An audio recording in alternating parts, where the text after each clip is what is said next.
성전에 오신 우리 성도님들 만나서 반갑습니다. 소예배시에 계신 분들도 반갑습니다. 우리 또 영상으로 예배 드리시는 분들 만나서 반갑습니다. 주의 사랑으로 사랑합니다. 오늘 말씀은 로마서 11장 29절에서 33절 말씀, 하나님의 지혜와 지식이 깊도다 라는 제목으로 우리 말씀을 같이 상고하겠습니다.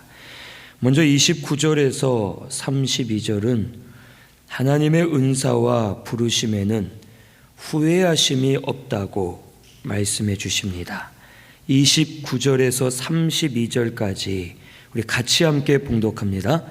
하나님의 은사와 부르심에는 후회하심이 없느니라. 너희가 전에는 하나님께 순종하지 아니하더니 이스라엘이 순종하지 아니하므로 이제 긍휼을 입었는지라.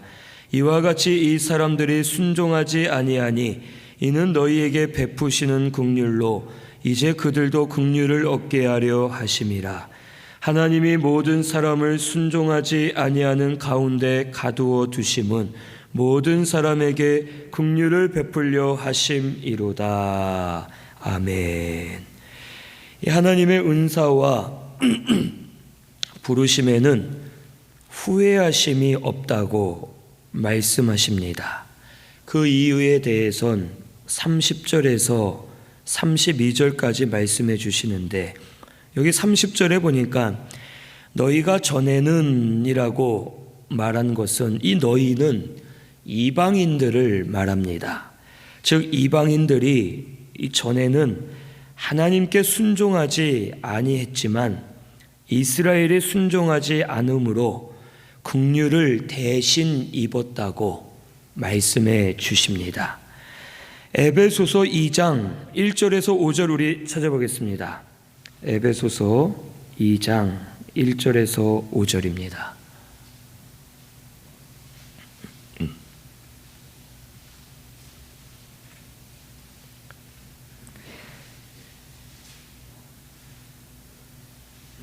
이 2장 1절에서 5절 같이 봉독합니다. 그는 허물과 죄로 죽었던 너희를 살리셨도다. 그때의 너희는 그 가운데서 행하여 이 세상 풍조를 따르고 공중의 권세 잡은 자를 따랐으니 곧 지금 불순종의 아들들 가운데서 역사하는 영이라. 전에는 우리도 다 그 가운데서 우리 육체의 욕심을 따라 지내며 육체와 마음에 원하는 것을 하여 다른 이들과 같이 본질상 진노의 자녀이었더니 긍휼에 풍성하신 하나님이 우리를 사랑하신 그 큰 사랑을 인하여 허물로 죽은 우리를 그리스도와 함께 살리셨고 너희는 은혜로 구원을 받은 것이라. 아멘.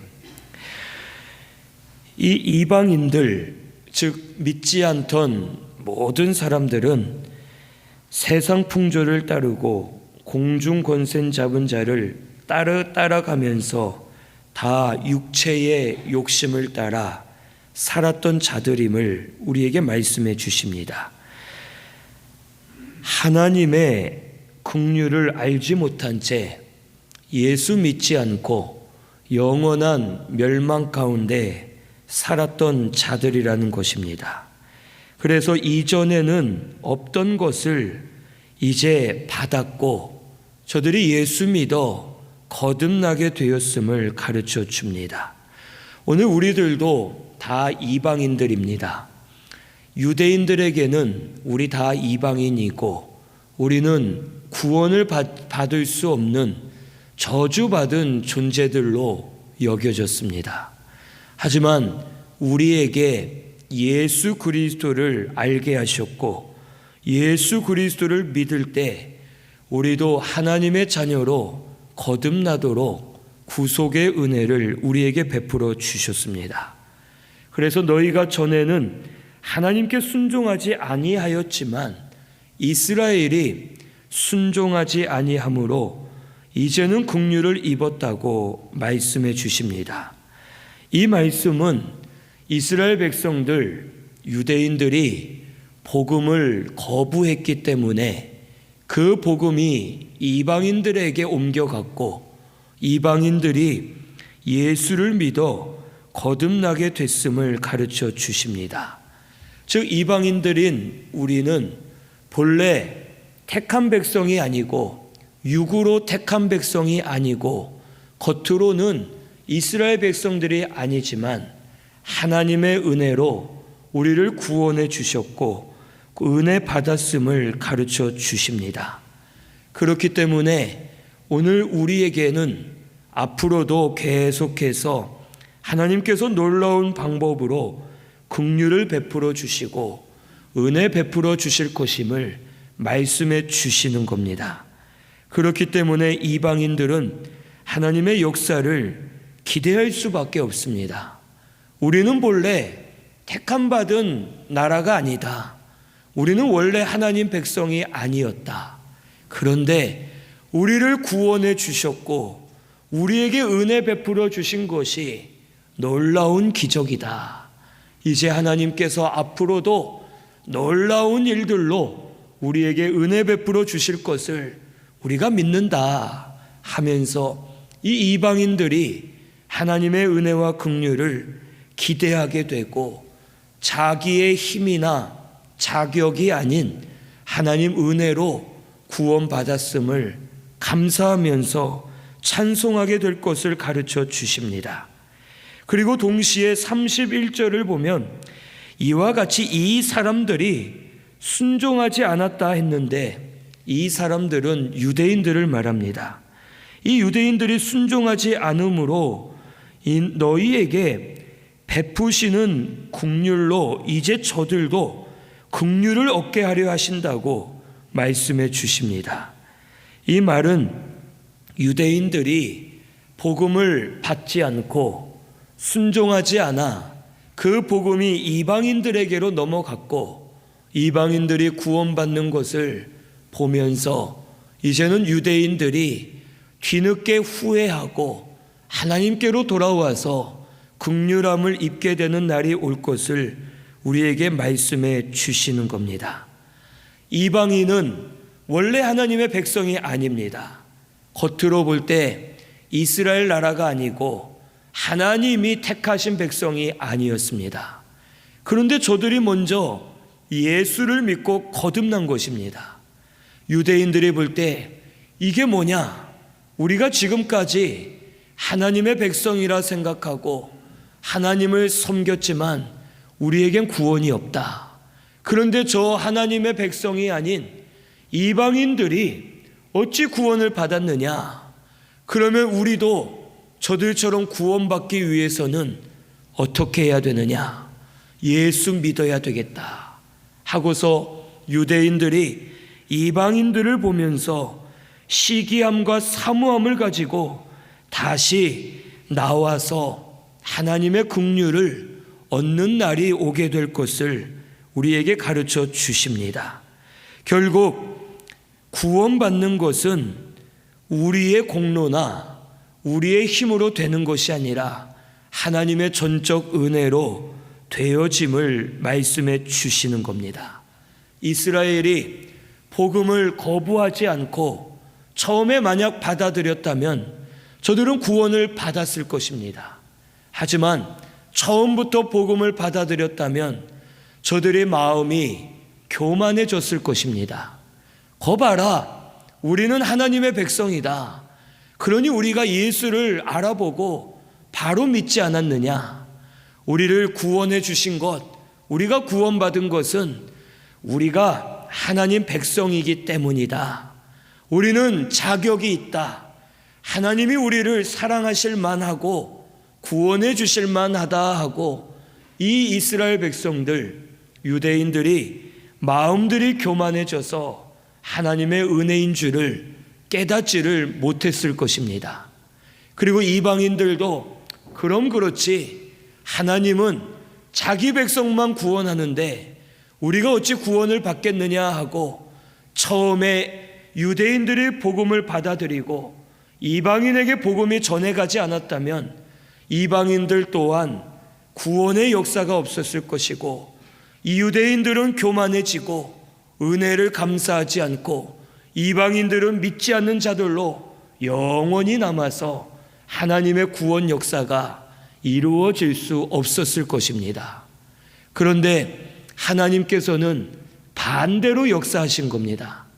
하나님의 백성이 복음을 거부하게 하시고, 그래서 그 복음이 하나님의 백성이 아닌 이방인들에게 넘어갔고, 이방인들은 오히려 복음을 받아들이고 구원받는 역사가 일어나게 되었습니다. 그로 인하여 유대인들이 볼 때에는 하나님의 백성이라 해서 다 구원받는 것이 아닌 줄을 깨닫게 하신 겁니다.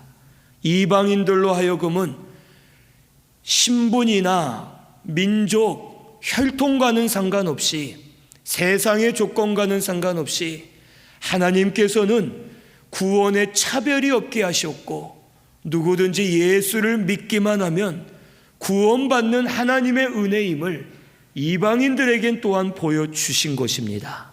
그래서 이 구원은 전적으로 하나님의 은혜로 된 줄을 깨닫게 하시기 위해서 유대인들이 복음을 거부하게 되었고, 그 복음이 이방인들에게로 갔고, 나중에는 이방인들이 구원받는 것을 보면서 유대인들이 사모함을 가지고 회개하고 뉘우치고 하나님께로 돌아와서 예수 믿어 구원받는 역사가 일어나게 될 것을 가르쳐 주시는 겁니다. 그러므로 누구든지 교만할 수 없습니다. 자랑할 수 없습니다. 나는 구원받을 만하다. 나는 직분받을 만하다. 나는 하나님의 사랑을 받을 만하다. 자랑할 수 없다는 겁니다. 우리를 사랑해 주시고 구원의 은혜를 주신 것은 오직 하나님의 은혜라는 겁니다. 이스라엘 백성이기 때문에 은혜를 주신 것이 아닙니다. 이방인이기 때문에 저주받은 것이 아닙니다.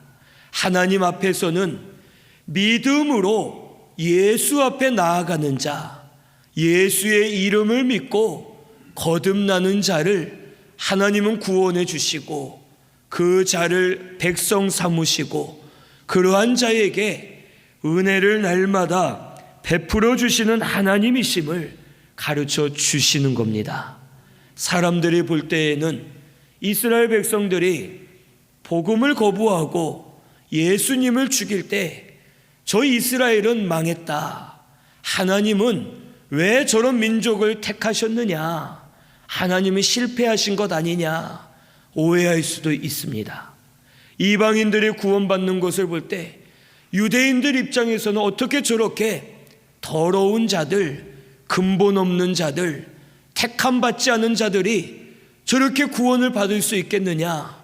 하나님의 구원이 이상하다, 무언가 잘못됐다 하고 사람의 눈으로 볼 때에는 모든 것이 실패 같고 잘못되어 보일 수가 있습니다.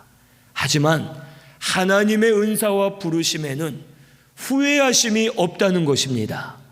유대인들이 거부하는 것도 하나님의 방법 중에 하나였고, 이방인들이 먼저 구원받는 것도 하나님의 방법 중에 하나였고, 결국에는 이방인들만 구원받는 것처럼 보였지만 나중에는 유대인들이 이방인들의 구원받은 것을 보고 후회하고 사모함으로 돌아와서 예수 믿고 거듭나게 될 것을 가르쳐 주시면서 하나님의 구원 역사, 구원 운동은 절대 실패하지 않고 끝까지 이루어질 것을 우리에게 가르쳐 주십니다. 그래서 32절에 하나님이 모든 사람을 순종하지 아니하는 가운데 가두어 두심은 모든 사람에게 긍휼을 베풀려 하심이라고 말씀하십니다. 모든 사람을 순종하지 아니하는데 가두어 두셨다는 것은 전 인류가 스스로 죄 가운데 빠지게 되었음을 말씀해 주십니다. 본래 모든 사람은 저주 아래에 놓이게 되었습니다. 아담을 통해 죄가 들어왔고 그 죄로 인하여 모든 사람이 죄 아래 놓이게 되었고 죄의 저주를 당할 수밖에 없었습니다. 그래서 하나님을 깨달을 수 없고 복음을 받아들일 수 없고 믿을 수 없기 때문에 구원을 받을 수 없습니다. 이스라엘 백성들도 하나님께서 저들을 불러주셨고 저들에게 나타내 보여주셨고 광야에서 역사해 주셨기 때문에 저들도 하나님을 알게 된 것이지 스스로 아는 것이 아니라는 겁니다. 또한 우리 모두가 하나님을 알 수 없고 결국에는 죄의 저주를 받아 영원한 사망에 거할 수밖에 없는 자들이었습니다. 하지만 우리 예수님께서 이 땅에 오셨습니다. 사람의 몸을 입고 오셔서 우리를 대신하여 말씀 순종하심으로 참 의를 만들어 주셨고 우리의 죄를 대신 다 짊어지고 형벌을 받으셨습니다. 십자가에서 못 박혀 죽으셨다가 3일 만에 다시 살아나심으로 우리의 구원을 완성해 주셨습니다. 누구든지 예수 믿기만 하면 구원받습니다. 예수 믿으면 죄사함 받습니다. 예수 믿으면 예수님의 공로를 우리에게 부어주셔서 의롭다 해주시고 하나님 자녀 삼아주시고 천국을 유업으로 받도록 천국의 후사가 되게 해 주십니다. 그러므로 우리가 구원받는 기준은 무엇에 있습니까? 믿음에 있습니다. 오직 믿음입니다. 예수 그리스도를 믿을 때 우리 구원받는 것입니다. 그러면 구원받는 것엔 조건이 있습니까? 없습니까? 없습니다. 이스라엘 백성이라서 구원받는 것이 아닙니다. 혹 내가 가진 것이 있어서 구원받는 것 아니고 세상적인 방법으로는 자격이 있고 가진 것이 있고 좋아 보이고 능력이 있고 공로가 있어야 구원받는 것이 이치겠지만 하나님의 방법은 구원이 전적인 하나님의 은혜이기 때문에 예수 믿는 자가 구원받게 됨을 우리에게 가르쳐 주시는 겁니다. 그래서 구원받은 우리는 하나님의 은혜와 긍휼을 감사하지 않을 수가 없습니다. 우리는 본래 죄의 저주를 받은 자들이지만 내가 한 것이 없지만 또한 우리는 이방인들이지만 예수 믿기만 해도 구원을 받아 거듭나게 되었고 성령을 부어주셨고 하나님의 자녀로 지금까지 살도록 구속의 은혜를 베풀어 주신 줄로 믿습니다. 그렇기 때문에 모든 사람에게 긍휼을 베풀려 하신다고 말씀해 주시는 겁니다. 이스라엘이 교만하여 복음을 거역했고 이방인에게 복음이 나아갔고 이방인들이 긍휼을 받았습니다. 그리고 그 후에는 유대인들도 이방의 구원을 보고 하나님 앞에 나오게 되고 결국 모두가 하나님의 긍휼을 받는 역사가 일어나게 될 것을 말씀해 주시는 겁니다. 그래서 이스라엘도 죄 가운데 거하게 되었고 또 많은 우리 인류가 죄 가운데 거하면서 우리의 힘으로는 구원받을 수 없지만 하나님의 긍휼로 구원받았음을 모두가 깨닫게 하시기 위해서 죄 가운데 들어가도록 놔두시고 그 대신 예수 그리스도를 통해 우리에게 구속의 은혜 베풀어 주셨음을 가르쳐 주시는 겁니다. 하나님의 목적은 긍휼입니다. 우리 하나님은 심판의 하나님이시기도 하지만 심판보다 앞서는 것이 긍휼함입니다. 우리를 긍휼히 여기시고 우리에게 긍휼을 베풀어 주시면서 구원을 이루어 가시는 하나님이심을 가르쳐 주십니다. 그러므로 하나님의 은사와 부르심에는 후회하심이 없다는 것입니다. 하나님은 실수하지 않으십니다. 하나님의 계획은 완벽합니다. 겉으로 볼 땐 이스라엘 나라가 예수 믿지 않는 걸 보니까 하나님 실패하셨네. 그래서 대신 이방인들을 구원해 주시는 것 아닌가 하고 사람들이 생각할 수 있지만 그게 아니라는 겁니다. 오늘 우리에게도 마찬가지로 하나님은 이렇게 역사하실 때가 있습니다. 하나님의 때와 목적이 있습니다. 하나님의 방법이 다 있고 우리가 볼 때에는 안 되는 것 같고 막힌 것 같지만 그것으로 인해 오히려 복음이 드러나게 하시고 구원을 이루어 가시는 하나님이심을 오늘 우리 깨달아야 되겠습니다. 사람의 실수 따위로 하나님의 일이 막히지 않습니다. 하나님은 우리의 실수도 다 알고 계십니다. 우리의 연약함도 알고 계시고 우리가 볼 때에는 막힌 것 같아 보여도 그 가운데 하나님이 길을 열어주셔서 하나님의 구원 계획을 이루어가고 계심을 오늘 우리 믿으시기를 바랍니다. 오늘 우리에게 많은 일들이 일어납니다. 왜 자꾸 안 되느냐? 왜 자꾸 막히느냐? 이게 무엇이냐 하면서 마음이 답답할 때가 있고 어려울 때가 있습니다. 하지만 우리의 눈으로 볼 때 막히는 것 같아도 하나님이 보실 때에는 막히지 않은 것이 될 수 있습니다. 하나님은 지금도 구원 역사를 우리 가운데 이루어가고 계시는 줄을 믿으시기를 바랍니다. 하나님의 뜻은 반드시 섭니다. 오늘 우리는 그것을 믿고 지금 내 앞에 막혀 있다, 안 된다 하는 것으로 낙심하는 것이 아니라 분명 지금 이것이 우리에게 필요하기 때문에 하나님 뭔가 막으시는 것 같다, 안 되게 하시는 것 같다, 연약하게 하시는 것 같다 하면서 하나님을 신뢰하면 하나님께서 구원 역사를 깨닫게 하시고 은혜를 깨닫게 하셔서 그 은혜 안에 들어가 살도록 우리를 주장해 주실 줄로 믿습니다. 오늘 우리 신승교회는 하나님의 은사와 부르심에는 절대 후회하심이 없음을 믿으시기를 바랍니다. 하나님은 절대 실패하지 않으십니다. 우리는 실패해도 하나님의 구원은 이루어 가십니다.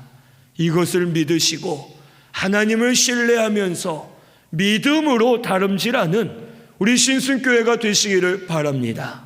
33절에는 하나님의 지혜와 지식은 측량할 수 없다고 말합니다. 깊도다 하나님의 지혜와 지식의 풍성함이요 그의 판단은 헤아리지 못할 것이며 그의 길은 찾지 못할 것이로다라고 말합니다. 하나님의 구원은 너무 깊고 풍성하기 때문에 감히 피조물인 우리가 감히 헤아릴 수 없고 판단해 볼 수 없다는 것을 말씀해 주십니다. 하나님이 이 땅에 사람의 몸으로 왔다는 것이 이것은 우리가 상상할 수 없는 일입니다. 성경을 통해 우리가 이미 들었기 때문에 그런 줄 알고 있지만 하나님이 사람으로 오셨다, 성육신하셨다, 말씀이 육신이 되었다, 이것은 우리의 지식과 상상으로는 감당할 수 없는 일입니다. 또 예수님은 성령으로 잉태하셨습니다. 남자의 씨를 받지 않고 잉태할 수 없는 것이 자연의 법칙이고 과학의 법칙인데 예수님께서는 성령으로 잉태하셨고 이 땅에 완전한 사람의 몸으로 오셨습니다. 이것이 하나님의 놀라운 지혜요 능력입니다. 예수님의 십자가도 우리가 상상할 수 없는 일입니다. 예수님이 이 땅에 오셨을 때 유대인들이 믿지 않았던 이유가 그거였습니다. 메시아 그리스도는 아주 화려하게 능력과 권세를 가지고 천군 천사들을 쭉 데리고 하늘에서부터 쭉 영광스럽게 임하여서 로마 정보를 탁탁탁탁 물리치고 악한 자들을 다 멸하고 왕권의 왕자에 앉으셔서 이제 이스라엘 백성들을 영광스럽게 다스려 주시기를 원하고 있었습니다. 그런데 기껏 하나님의 아들이라 하면서 외치는 자가 목수의 아들입니다. 나사렛에서 자기들과 자랐던 사람이었고 목수였던 사람이고 삐쩍 마르고 이사야 53장에 기록된 대로 볼품이 없는, 화려하지 않고 영광스럽지 않고 능력이 없어 보이는 사람이었습니다. 그러니 유대인들이 믿지 않은 겁니다. 십자가에 매달려 죽으실 때 유대인들은 더 믿지 않았습니다. 왜냐? 예수님께서 저렇게 허무하게 죽으실 리가 없고 저주스럽게 죽을 리가 없기 때문에 유대인들은 믿지를 않은 겁니다. 그 당시 십자가는 가장 추악하고 더러운 죄인을 처형하는 방법이었기 때문에 십자가 자체가 저주의 상징이었습니다. 그 저주의 상징인 십자가에 예수님이 못 박혀 죽으신 겁니다. 사람들이 볼 때, 세상의 눈으로 볼 땐 끝났습니다. 하나님의 계획은 실패했고 하나님의 역사는 멈춘 것처럼 보였습니다. 하지만 예수님께서 저주스러운 모습으로 죽으셨지만 영광스럽게 다시 살아나셨습니다. 죄와 사망, 마귀의 저주를 끊으시고 짓밟아 버리시고 부활 승리하셨습니다. 이게 하나님의 역사입니다. 사람의 눈으로 볼 땐 실패한 줄 알았는데 제자들도 예수님 죽은 다음엔 다 고향으로 돌아가 버렸는데 실패가 아니라 구원의 시작이었고 하나님의 승리였습니다. 하나님의 역사는 이와 같이 사람의 지혜로는 알 수가 없습니다. 지는 것 같지만 이기게 하십니다. 실패한 것 같지만 성공하게 하시고 죽은 것 같지만 살아나게 하시고 하나님의 지혜와 지식은 너무 깊고 풍성하기 때문에 우리가 감히 판단하거나 헤아릴 수가 없음을 우리에게 가르쳐 주십니다. 우리는 하나님의 뜻을 완전히 알 수 없습니다. 하지만 분명히 알 수 있는 건 한 가지 있습니다. 무엇이냐? 하나님은 완전한 분이라는 겁니다. 하나님의 뜻은 완전히 선다는 것을 우리가 알 수 있습니다. 그러므로 우리가 해야 될 것은 무엇이겠습니까? 하나님을 신뢰하는 겁니다. 하나님의 말씀대로 이루어질 것을 믿는 것이 우리가 해야 될 일입니다. 말씀이 이루어질까 안 이루어질까, 이 말씀이 세상적으로 맞지 않는데 이게 되겠냐 안 되겠냐, 이것은 우리가 할 일이 아닙니다. 하나님 말씀이면 무조건 된다. 우리는 믿기만 하자. 하나님을 믿고 나아가자. 이게 우리가 해야 될 일임을 우리에게 가르쳐 주시는 겁니다. 명절이 되면 가정별로 많은 일들이 일어납니다. 제사 문제도 있고 가족들과 문제들도 있고 돈 문제도 있고 여러 가지 일들이 있습니다. 또한 가정적으로, 개인적으로, 교회적으로 시험되는 일들이 많고 참 답답한 일들도 있습니다. 하지만 그 가운데 우리가 버림을 받았거나 하나님이 우리를 지켜보지 않고 계시거나 하나님이 우리에게 역사하지 않는 것이 아님을 오늘 우리는 깨달아야 됩니다. 모든 것이 합력하여 선을 이루게 하십니다. 하나님의 역사는 절대로 후회되거나 실패되는 일이 없음을 오늘 우리는 꼭 믿어야 되겠습니다. 아픔이 없으면 건강함의 은혜를 깨닫지를 못합니다. 고난이 없으면 은혜를 은혜로 알 수가 없습니다. 죄가 없으면 구속의 은혜가 얼마나 감사한지를 우리가 알 수 없습니다. 하지만 아파 보신 분들은 건강한 것이 얼마나 큰 은혜인지를 압니다. 고난을 당해 보신 분은 그동안 우리가 하나님 은혜로 살았구나라는 것을 깨닫게 됩니다. 그래서 바울도 죄가 많은 곳에 은혜가 더하도다라고 고백을 하였습니다. 자기 죄를 많이 발견하고 보니까 나 같은 이런 죄인을 구원해 주신 하나님의 은혜가 얼마나 더 감사한지를 모르는 겁니다. 그래서 바울은 감사하면서 하나님의 은혜를 찬송하게 되었습니다. 오늘 우리 신순교회도 우리 가운데 여러 가지 일들이 일어나고 그로 인해 낙심도 되고 고난도 받고 어려움도 당하고 여러 일을 겪게 됩니다. 하지만 그 일들조차도 하나님이 주관하고 계시고 하나님 뜻대로 우리의 구원을 이루시기 위해 역사하고 계심을 꼭 믿으시기를 바랍니다. 우리는 그 가운데서 하나님의 뜻을 찾아야 됩니다. 왜 나만 이렇게 안 되느냐? 왜 나만 자꾸 이렇게 못 살게 구느냐? 원망하는 것이 아니라 이 일을 통해 하나님이 뭘 원하실까? 이 일을 통해 어떻게 구원을 이루어가고 계시는가? 내가 어떻게 하기를 원하시는가? 하나님의 뜻을 찾으면 알게 해주시고 깨닫게 해주시고 믿음으로 다름질할 때 이기게 하시고 결국 구원의 영광을 보게 해주실 것을 꼭 믿으시기를 바랍니다. 하나님의 지혜와 지식은 우리가 감히 상상할 수 없습니다.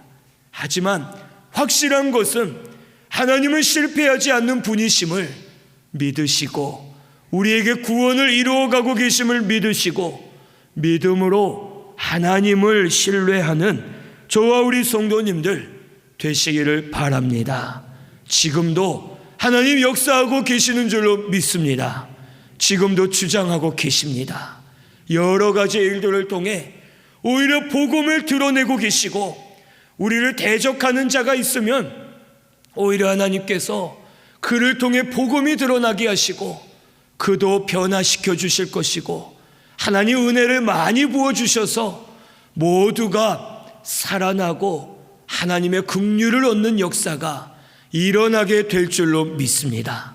우리는 그 하나님을 믿으시고 하나님의 역사를 신뢰하고 하나님이 이루실 것을 믿으면서 믿음으로 담대하게 나아가는 저와 우리 성도님들 되시기를 바랍니다.